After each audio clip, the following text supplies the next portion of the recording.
Well, hello everybody, and today we are welcoming Natasha McCarty. Thank you so much for joining us, and Oh, thank thanks you. for having me.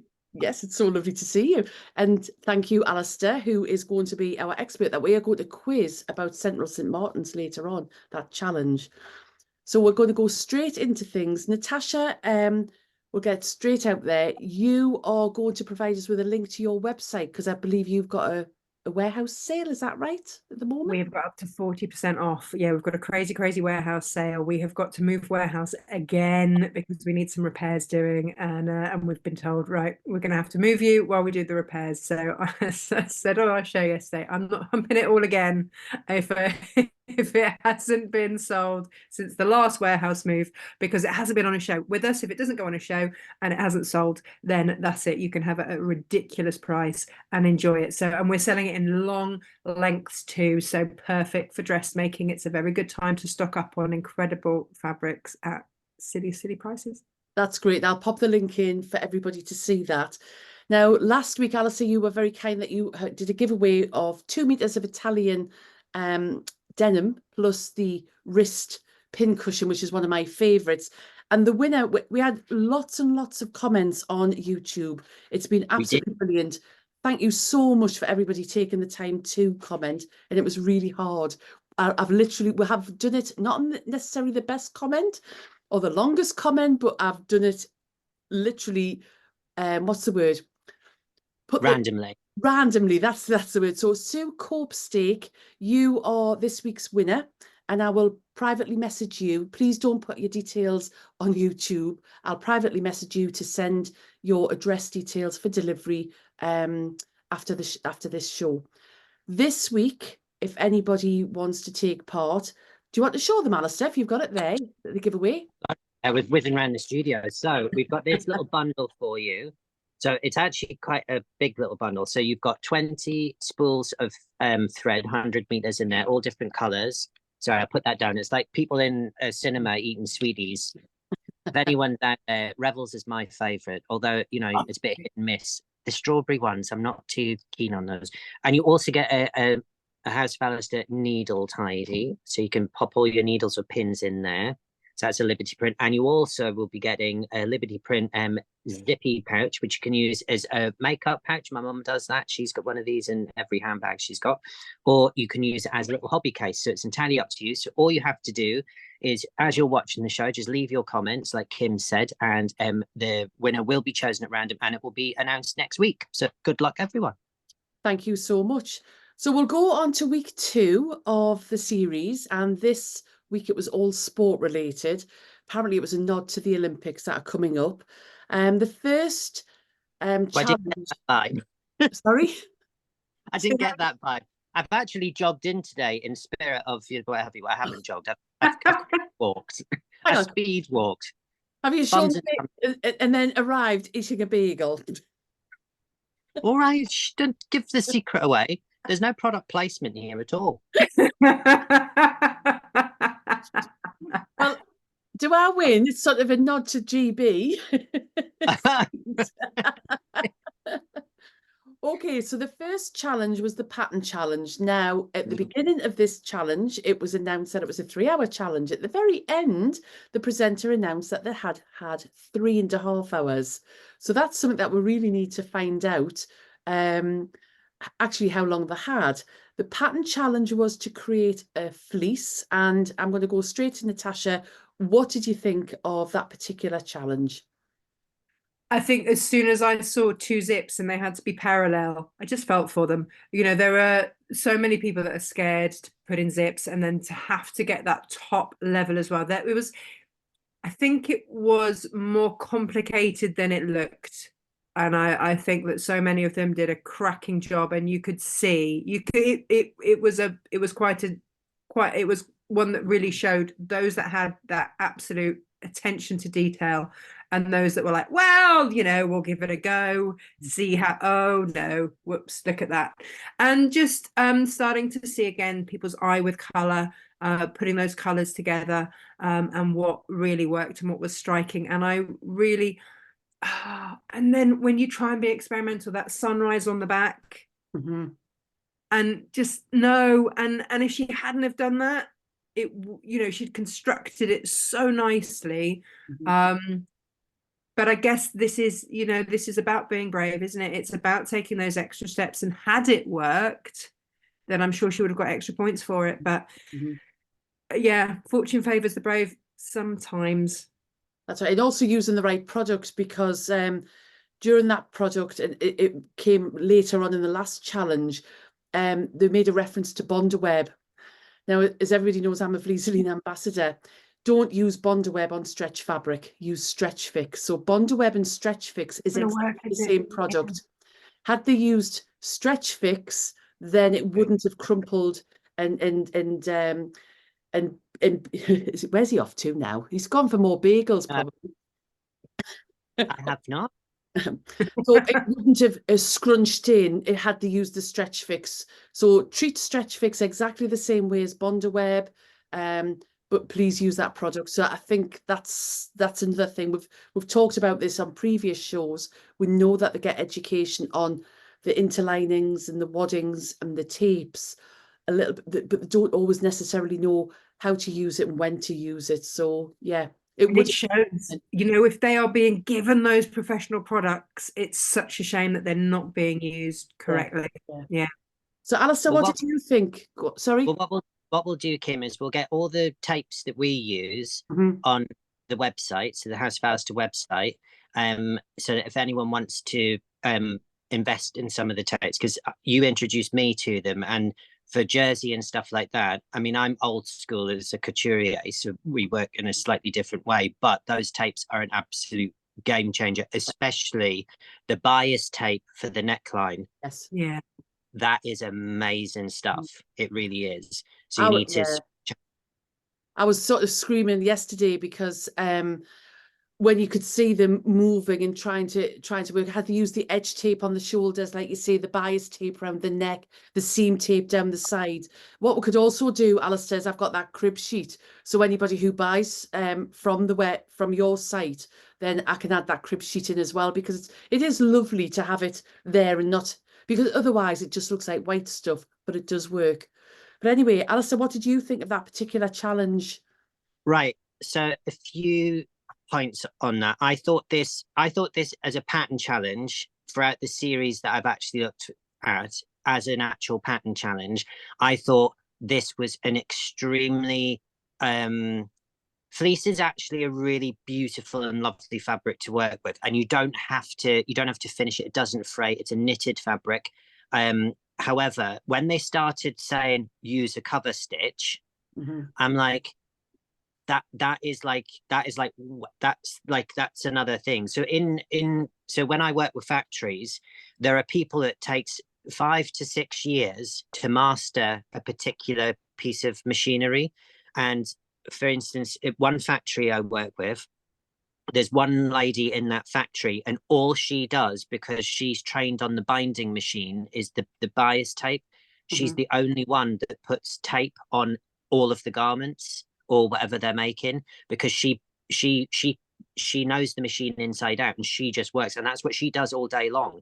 And then when you have somebody that's using a cover stitch, for anyone at home that doesn't really understand, it's almost like a bit like an overlocker. You can use the cover stitch as an overlocker, but the difficulty is that what you're actually sewing is you're actually sewing blind. So you're actually so the raw edge is actually underneath. So if you turn a hem under, that it overlocks it on the bottom, and then it top stitches it effectively on the top.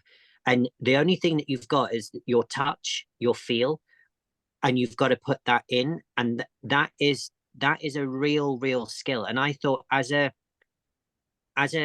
challenge, I thought they were really up against it. So I will give them that. Also, when you actually start introduce it was interesting because they were using fleece, which is a stretch fabric, but then they were asking them to use a non-stretch fabric for the pocket. Now that will interfere with stretch, and straight grain fabric isn't a match made in heaven by any means. I thought they would have been better with a really lightweight jersey to use for that. The other thing that would have helped them out, when they said about it's a pattern challenge, and when I think it was Marcus who said, I'm just going to eliminate the pocket, and they said, well, no, the challenge is to follow the pattern. Well, they did them another disservice. So the actual so the small pocket on the side, effectively, that's what we call. Forget that it's a zip going in there. That's what we call a welt pocket. So if you look on a gent's suit, just go into any department store, and you'll see the pocket coming over. What you'll see is you'll see two almost like lips that are there, and you've got a square box. Well, what you should do is you should interface those either side, put a rectangle on the top, mark out the rectangle, and then do a little chevron either side and join that with a line. Stitch all the way around your rectangle, then cut through, so it's right sides together, cut through, then turn the whole thing through. In fact, actually, Janet was the only one that did that because she lined her. And in actual fact, what you do is once you've got that, you've got a really perfect rectangle. Whereas what they asked them to do, which was to draw that out from the pattern and then cut into it and then press it under. Well, when you snip into those corners, you're going to get this awful sort of like, in time, that's just you're going to start to see where you've snipped into it, and the cut is not going to last. So I thought it was, I actually gave it to, I felt really sorry for them. And then some of them, they weren't even, the collar, they weren't even using any form of stabilizer in it at all. That's where a lot of the collars were. And stretch fabrics have a mind of their own, especially when you're working with smaller pieces as well. So I just thought that was also my other tip would be is make sure whenever you're working with zips, I know it feels laborious and what have you, but you will thank me for doing this. Baste the zip in first, which is using a long running stitch. Doesn't have to be fancy. Just quickly go, and with practice you'll whiz up them. Then put the zip up. That will tell you whether or not your zip is actually aligned properly before you go to the hassle of sewing it in, because you will spend half an hour unpicking it, whereas you'll spend 10 minutes, if that, basting the zip in. That will get your zip in perfect every single time, because you're using it and you're looking at it working. You do that with skirts, and then you can see that the zip is perfectly in line. And if it's not, you just take the base and stitch out, and then you start again. And it sometimes when you use invisible zips as well, you get that bump at the bottom because you haven't quite put it in. But if you baste it in first and then work the zip, you'll see how flat it is and whether or not it joins in. So that's my that's my two with. I think it's interesting as well to see everyone working under pressure. And we've all worked in TV and know that you can just lose your mind. You can have done something a million times and you can just forget. And the number of zips that went in upside down, I really did feel for them, because it's so easily done. Just or just sewing the wrong thing to the wrong bit because of being under pressure. And it's a skill. It's a real skill, not just sewing, but sewing under pressure too. Yeah. Yeah, and I think there was Janet sewed hers upside down, and Georgie. Now Janet actually came 11th, but her zip was, as you said, on that pocket was actually really well done. And you know, you could go into a fashion store and having an upside down zip would be an element that they'd done quite deliberately. And I think it was unfair to market that it had gone upside down when it was sewn in so beautifully. So I felt that they were a little bit rough. Do you think they marked it down because it wasn't following the pattern? Do you know what it is? How the pattern had said to put it in. I think sometimes the editing, and we've discussed this, and again, speaking to people who've been on the series, they're very clever in the editing. So, for example, if somebody makes a mistake, there's been times where it's borderline cruel how they've kept the cameras rolling on them. Last week, I can't remember, I think it was Georgie was struggling with a rouleau loop, with the loop turners, and then they went to somebody else who just whizzed it through, and they're very clever. We don't know what actually is left on the floor when they're doing the editing. So yeah, I don't know. I think sometimes they have, or it's portrayed as they're really being pernickety about certain rules, and then other times they seem to let it go. It doesn't seem to be any consistency. But if we saw all of the filming, maybe we would have a different opinion. It's entertainment, and I think this is something that we are trying to give the tips, and Alistair sharing his knowledge is amazing, and the guests sharing their knowledge is amazing, because there's been a definite shift with the Sewing Bee to move, rather than having the tips in the show, which is what they used to do originally. Then now, how many books have they got out there? And they want you to buy the books. So there's a definite shift from giving the techniques and that education and information in the show to watch the show and buy the book. So yes, it's so the winner of that one was actually Marcus, who was pulled up by Patrick about following the pattern because he was going to leave that zip off. But I did like his. It was what did you think of the winner? They get to keep the garments in the end, and I think to have a piece of everybody's fleece in there was a really lovely touch. I think as a patchworker, you know, I've seen people working on channels where they've taken a bit of fabric from every single quilt they've ever made and put it in, you know, a final one. So I think to have that keepsake, and I think he was really lucky that the colors actually all worked together, because that could have been a disaster. Yeah. I thought he'd done really nicely, and yeah, fair play to him. He must have been up against the time, because the whole reason he wasn't going to put that pocket in was because he'd spent so long picking all the fabrics. So yeah, for him to pull it off, fair play, fair play. See, I think he did that. I'm going to be a little bit more pessimistic. I think he did that. I'm joking here, by the way, that to throw all the other contestants off, just to sort of like interfere in their workspace, to sort of like psych them out a bit, and just going to nick your fabric. Actually, just stop what you're doing, because I'm just going to lob a big bit off your thing. Actually, can I lay my pattern piece out on your table? How much do you think there is of that, psyching people out, or how much do you think support actually happens? Well, on previous other shows, you'll see where people, I mean, I've just watched the Fortune Hotel, which I loved, and it was definitely playing one off the other. So I think there are certain competitions that they want to portray everybody to be together, don't they, and support each other. I'd like to think that they are.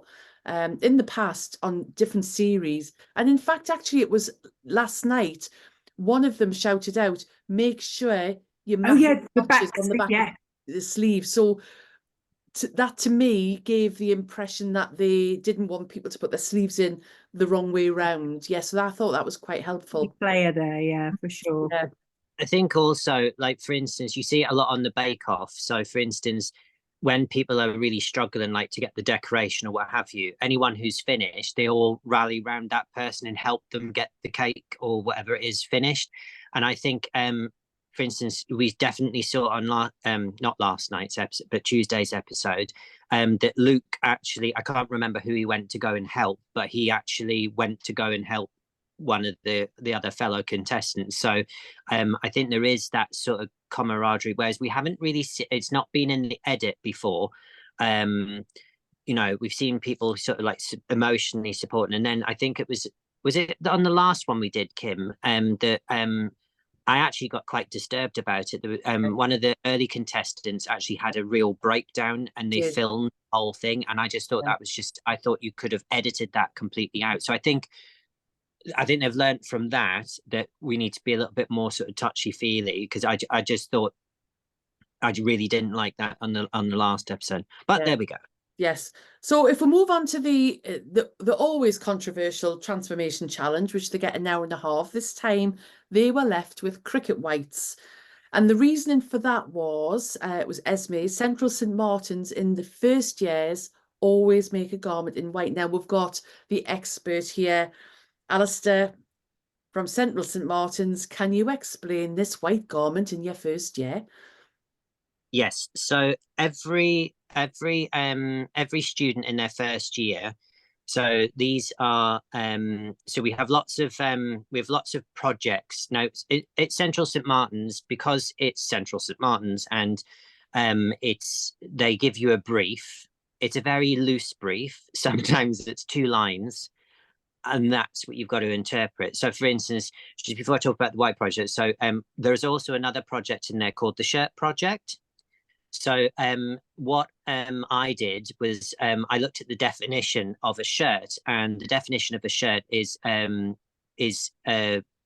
something that covers the upper body. So I made this elaborate ginormous hat, and it's St. Martin's.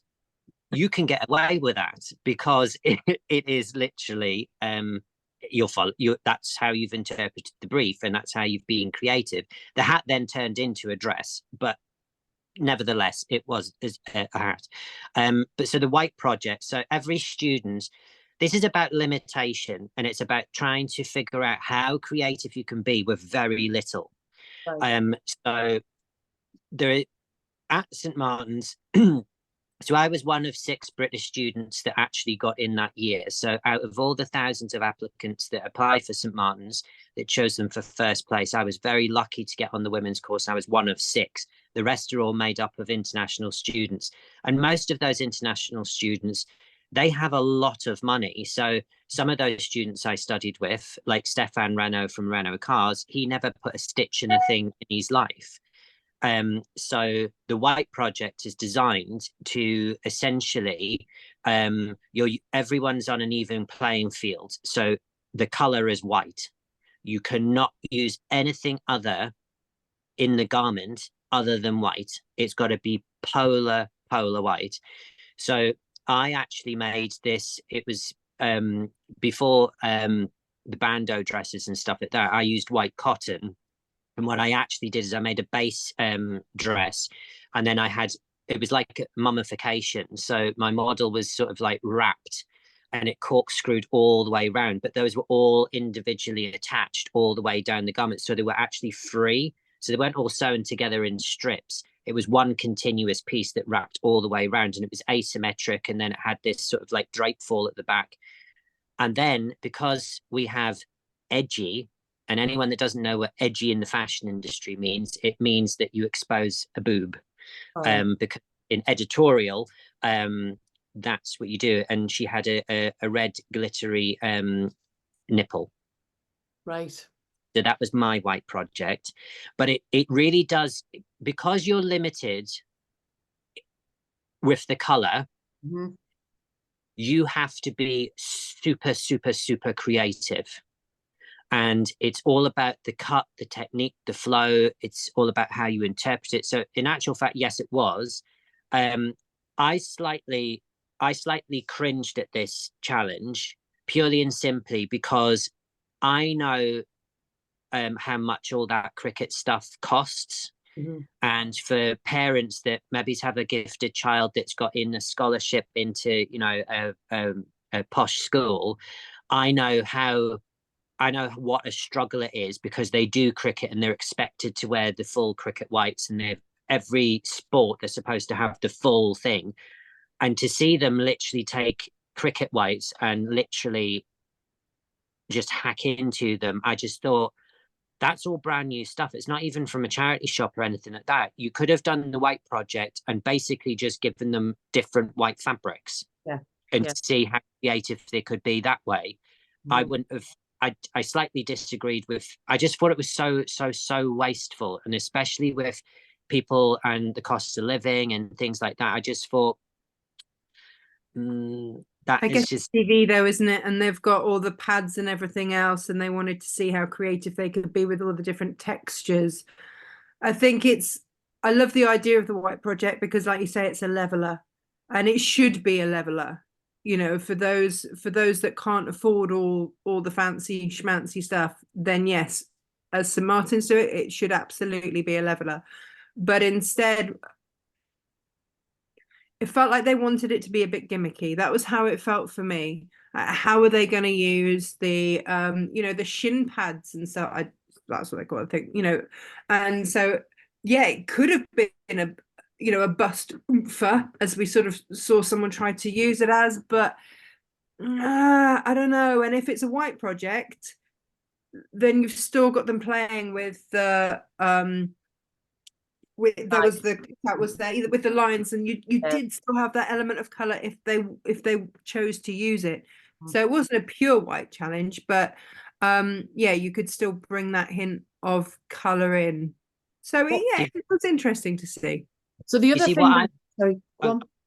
Just touching on Natasha's point, what I would have actually have done, St Martin's is the Oxford, Yale, Cambridge of the fashion industry. It is the top university to get into, for women's wear anyway.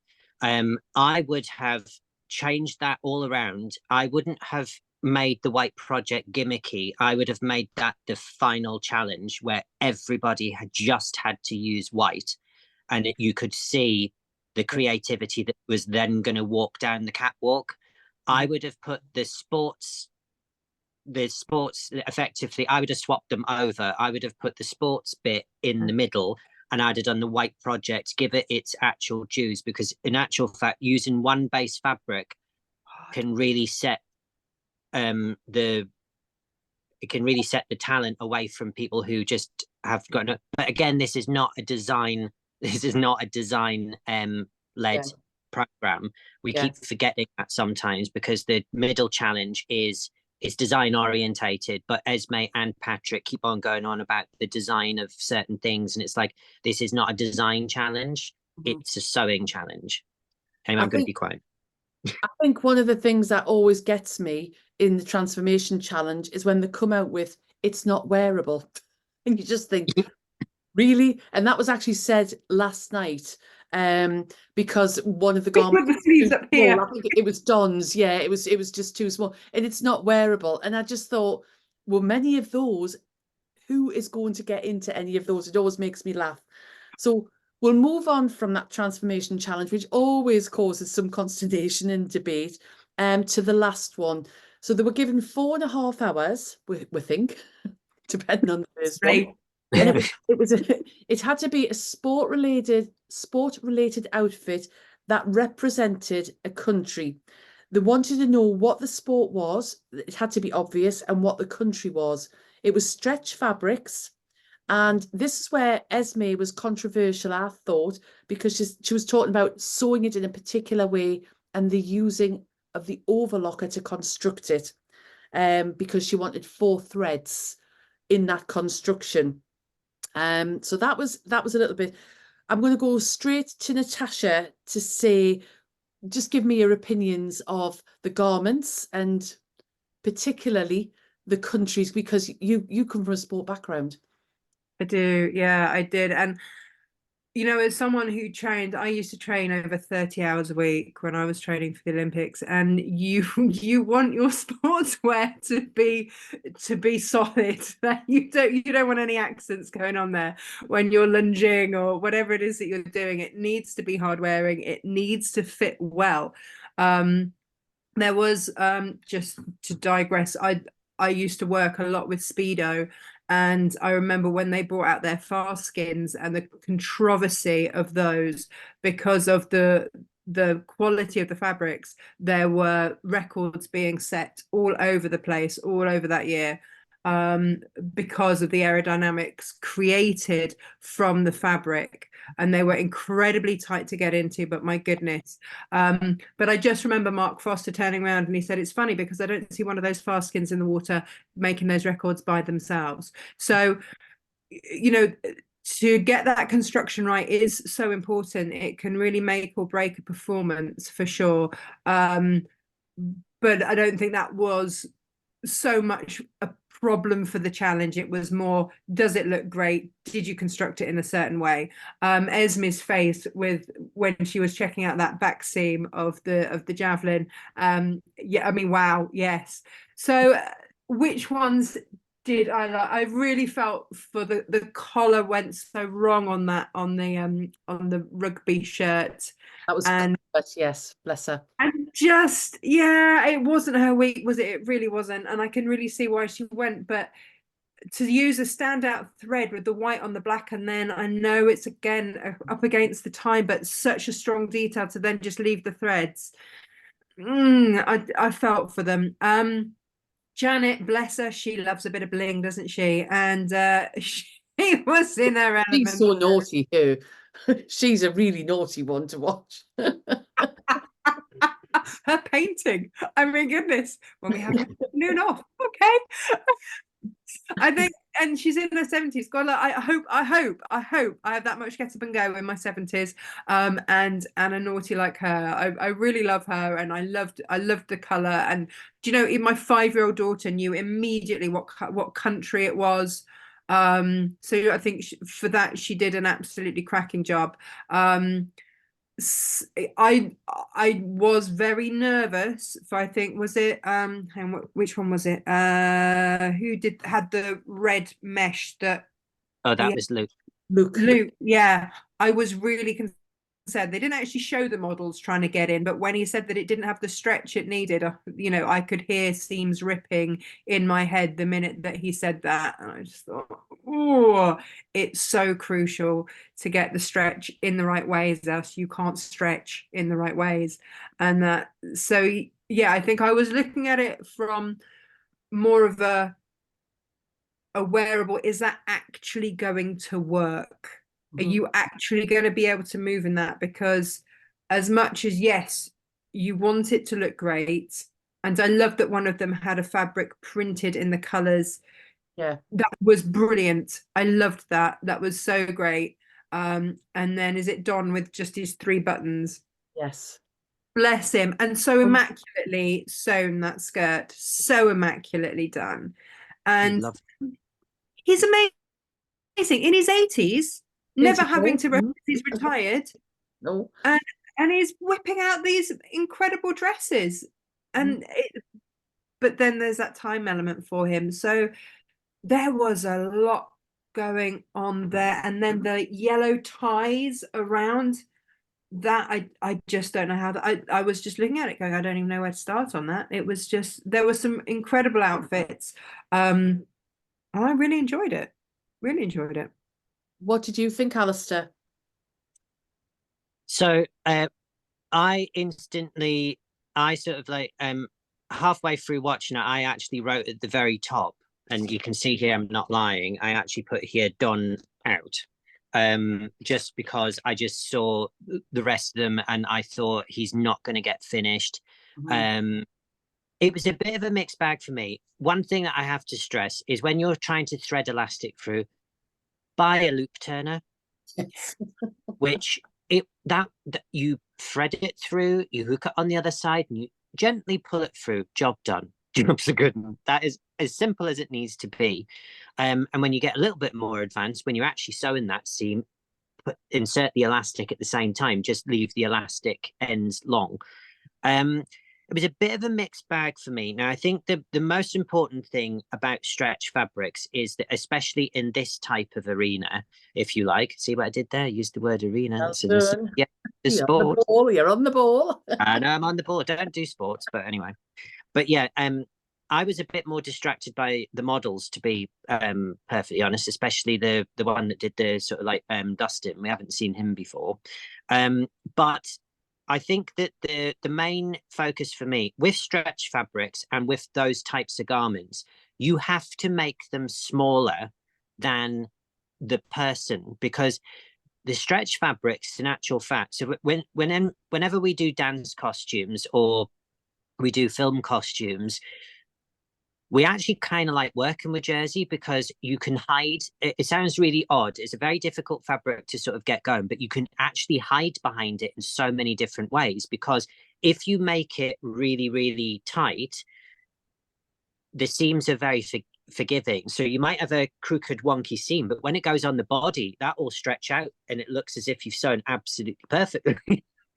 So a lot of them, they'd actually measured their models. Now there was one in particular. So Pasha, that was the javelin one. Marcus, I thought that fitted really, really nicely. Luke's, he would have had time to go and source. Well, I would have thought he would have had time for such an integral fabric. If it was wrong that he bought and he bought it online wrongly, he should have sourced another one or changed the color to get the correct one or just used a different fabric. And do you also get the feeling that everything he does is last minute? Because you've got Dewey who's going, this is the 8th time I've made it, and he's like, this is the 1st time I've made this. Luke made the point of that, didn't he? He'd never made it before, so he wouldn't have known how that fabric was going to work.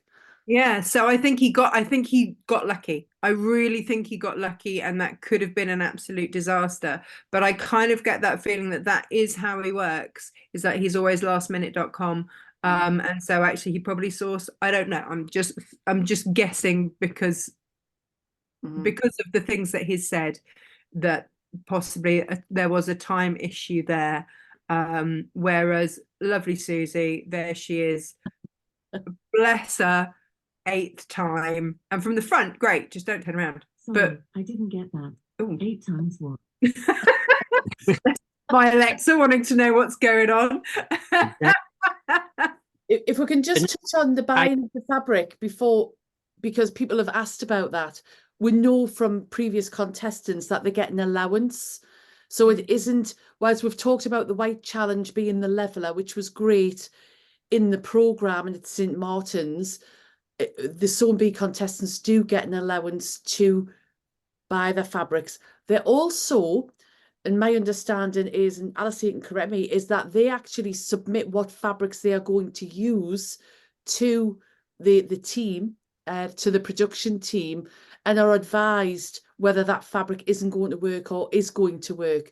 Now, whether they choose to heed that advice, I suppose, would be, you know, another matter. So whilst we've talked about he bought it, did he have time to rebuy it? He must have had to submit those details to production before it went to air. So that's just something that we've learned over doing these Sewing Bee Natters. Sorry, Alistair. I think also as well, an important point to point out there, I asked Deborah that question because I wasn't a St Martin student that had a lot of money behind me. So I used, as long as it looked good on camera, I would use sort of like fake chiffons or fake satins or pleather and stuff like that. But as long as the sewing and the actual work looked amazing on camera or on the catwalk, then that's what I had to do. But I think this particular challenge, you can't give somebody the same budget, because these sports tech fabrics, these are highly engineered. The best ones are from Korea, but and also from Germany. These are sports tech fabrics which cost an absolute fortune. These fabrics are more expensive than silks. They are really, really expensive. So to ask these guys to go and source, most of them use dance costume fabrics with a bit of stretching, and you're not going to get the same effect for the end result that they were looking for using those types of fabrics, because they're dance fabrics. They're very, very stretchy, but they don't hold or compress the body in the same way. They're not as breathable, or they, you know, stretch fabric. Sometimes we have a 4-way stretch, sometimes we have a 3-way stretch, a 2-way stretch, and a 1-way stretch. So there's lots of different types of stretches as well to go for. So it's a real specialist area. I thought Georgie's one, the uneven seams on the hems, I wasn't really a fan. Alicia, the golf one, that to me was not that was hiding behind the fact that we're making it loose. It was so baggy and so not on the. It didn't fit. It really wasn't. It didn't fit anywhere. That just felt as if everything she seems to make has that bagginess to it. She's not one that goes for a form-fitting outfit. That's not her style. That's not. I think the best thing that she's done so far has been her white challenge. Yes. Yeah, no, that was, and in actual fact, that one actually wasn't away from the body. That was draped towards the body. Yeah, that was the first time I've seen that with her, I think. So she is capable of doing it, and the brief was it is to be sportswear. And for instance, whether you're a golfer or a javelin player, the outfits or the uniforms, if you like, they are because the garment can't interfere with the sport. That's not what it's supposed to do. It's supposed to be like a second skin, essentially. Then we had Don's. Now, I thought Don's was beautifully executed. That skirt was lovely. It's a shame about the collar. That placket on the front was divine. That was down the front. I thought that just looked really classy. And I don't care that he didn't use 10 million colors and trims and this, that, and the other. That just looked really, really nice. So I thought really well. Comfort's one, yeah, you should have put stabilizer into the actual collar. It wasn't even straight though. I mean, it wasn't. There was one bit. I mean, it. Well, the whole point of that, she was supposed to have a stand collar. Now, when you create a stand collar, it sits up like this.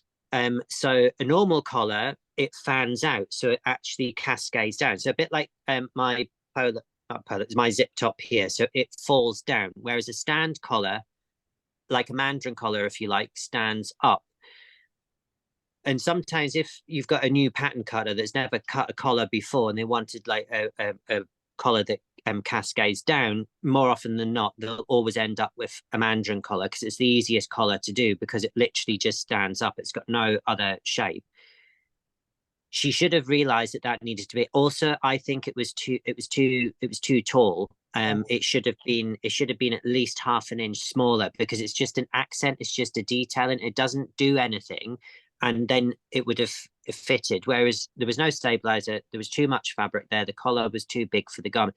However, I thought the fit across the guy's shoulders and the actual fit of it, I actually thought, actually, that's really flattering. And I thought it was really well executed elsewhere. It was just a shame that little collar didn't quite work. So comforts, that was that. And then They also did make a thing, didn't they, of the fact that that was the only really technically difficult part of comforts make. Yeah, and Yeah, an that actual was the only bit.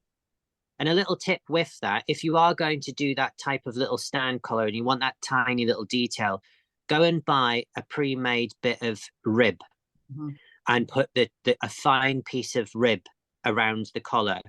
Just go and buy, make your life easy. Don't start trying to make stand collars and all that kind of thing out of matching jersey. Just go and buy from a haberdashery. You'll be able to pick it up anywhere and then insert that. That will give you the look, and also it will give you that professional finish in no time. Alex's one I thought was sewn really, really well. Susie's, Esme hit the nail on the head. When you're doing that paneling, there is no reason whatsoever that she could not have cut that on the fold. And in actual fact, if she had done that, she's only got 2 seams here, whereas she actually had 3. She had a centre back seam and 2 side seams. You've nowhere to hide for that. There's too much matching. But if no one would have possibly have looked at the side seams, plus also with that, you would be able to fit it quite quickly. So if she had tried it on the model and it wasn't quite fitting, all she needed to do with hers was just take it in at the side seams, and that would have made it smaller and it would have hugged the model even more. And you could just see that aha moment when she said that. Yeah. And that was like, that piece of advice 8 makes again. It Yeah. should have been. I just thought Lauren's, I thought, was very nice. Janet, the whole thing with Janet's, she hadn't measured the torso. It was too long in the body. All that needed doing was completely lifting up from the shoulders. That would have, or reduced it from the actual waist, just nipped it down. That would have then have balanced it out because it wasn't fitting correctly. And that was about it. So at the end, before we discussed who the winner was, Patrick said that it was between Comfort, Janet and Don. Don is an absolutely fantastic sewer. He's going to be hampered by time. Janet has made, some glaring mistakes, but actually the person who was sent home was Comfort, and obviously the winner, and I don't necessarily think you're going to agree with this, Alistair, was Georgie, and the quote was, it was innovative and bold. Now, what's your thought? And he's shaking his head. I'm going to go to Natasha first because I know his thoughts on the winner. What's your thoughts on who went home and who stayed? I agree that Don has incredible talent, and I think you're right. I think he is going to struggle with time, but I'm glad that we get to see him again. I'm glad he didn't go home this time because what he made was beautifully made, whereas with Comfort there was, it didn't work for her. This wasn't her week, and And whilst, you know, she was lovely, she didn't scare me like the guy that went home last week. That ventriloquist thing, what? No. So I was sad to see her go, but you know, sometimes it's just going to get more difficult, isn't it? And if at this point those errors are there, yeah, bow out. You've had a great time. You've had an experience. Fair play for you. You know, just to put yourself forward for anything like this takes guts. You know, it's no small thing at all. And I completely take my hat off to anybody that decides to go and have a go at these things, because it is not easy. So absolute kudos for getting on there in the first place. And yeah, I think it was time to go home for comfort. I think with Janet, she's got this eye for colour. She likes bright things. She's a bit of a magpie. She loves a bit of sparkle. And she's a great character. So she's going to be good viewing, because she'll come up with stuff that's going to make everybody giggle a bit. So yeah, keep her in another week. Let's see what happens with her. As for the winner, was it as standout as I would have hoped? No. I'd have gone javelin. Yeah. Mm-hmm. Now, Alistair, go on, go for it. So I was actually a little bit stunned when they revealed Garment of the Week. Not that it wasn't, it was a contender in my opinion. But I thought that there were people who had, yes, some of the bits weren't necessarily finished, but for instance, Luke's, for instance, was very interesting to look at.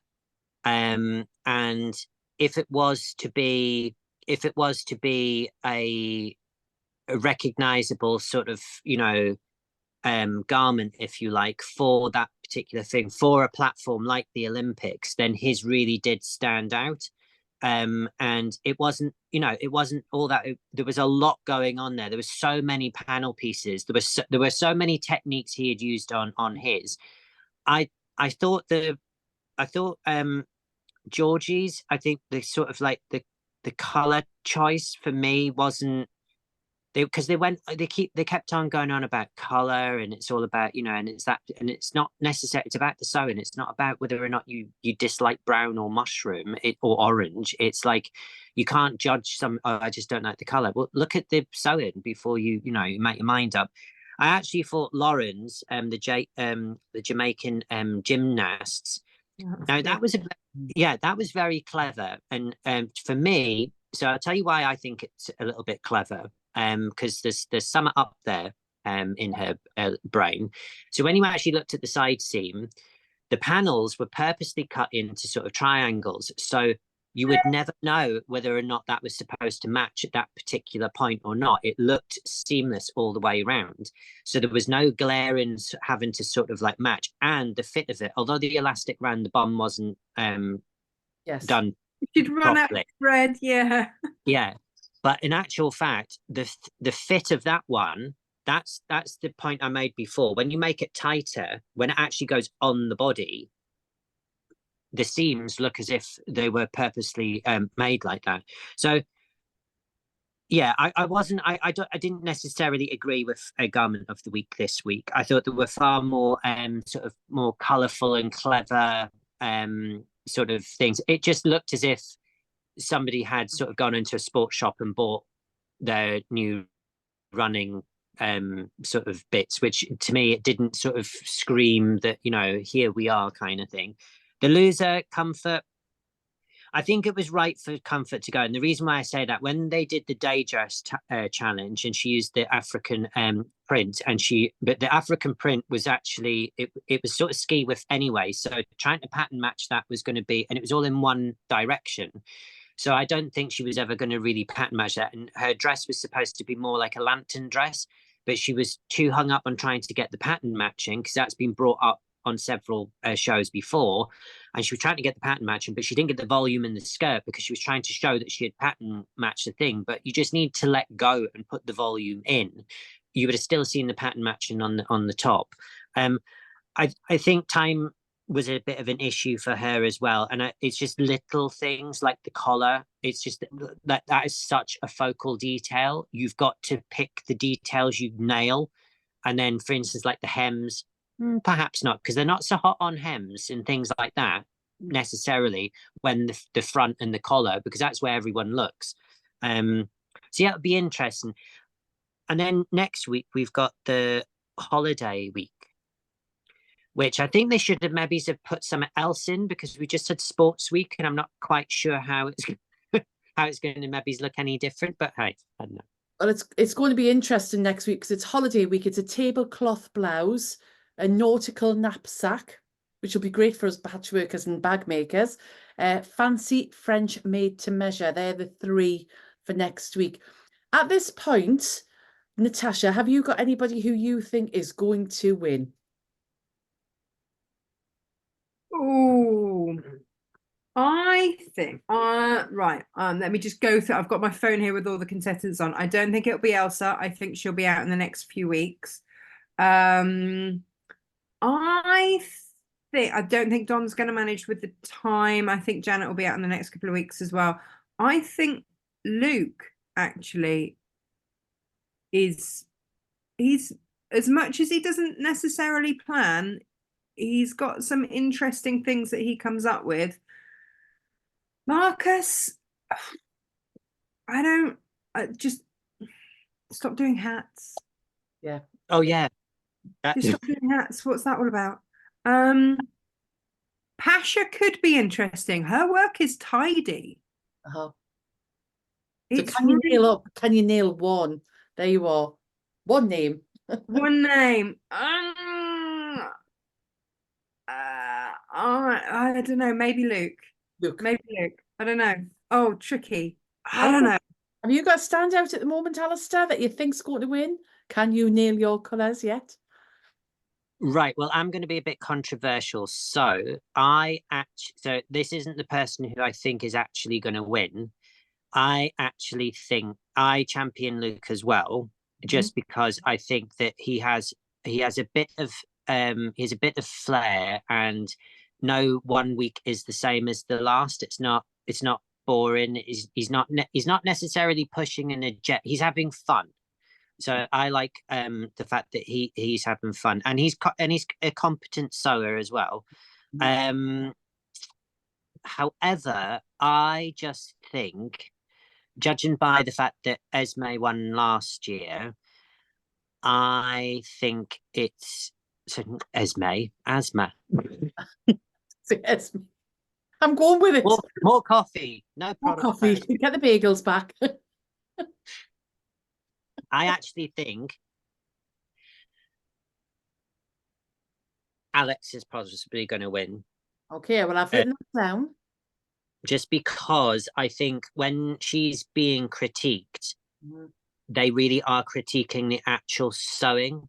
Yeah. Her fleece thing, just with that fleece thing, if she had appliqued on, so cut out fleece because it doesn't frame, she'd appliqued that on, she'd have gotten a far better result. But it was just, she tried to be too clever. Yes. And when she was all sort of like gun-ho, said, "Oh, I had a bit of extra time," and I'm thinking, yeah, but look what you've done. Yeah. So yeah. if every people who are watching this, if you've got your opinions, who you think is going to be the winner, let us know now. And we're going to say goodbye to Natasha and goodbye to Alistair. But before we do, make sure that you put all the comments in. I will add the link in directly to Natasha's website, where she's got some fantastic bargains. Alistair, thank you again for the giveaway. And obviously there's a link to the House of Alistair website as well. And we look forward to seeing everybody for week 3. Next week, we'll have Sarah Payne, who's joining us. So we'll see Sarah's opinions next week. Natasha, thanks so much for taking time out in half term. You've had to put your children in the bed, I realise. They've been very good. They're not here. I've managed to farm them out to grandparents. I'll definitely put them in a cupboard. yeah. So it's just the dogs who have actually managed to be quiet. So I'm impressed. That's perfect. So we're going to say goodbye, everybody. Thank you again. Thank you. Bye-bye. Bye-bye.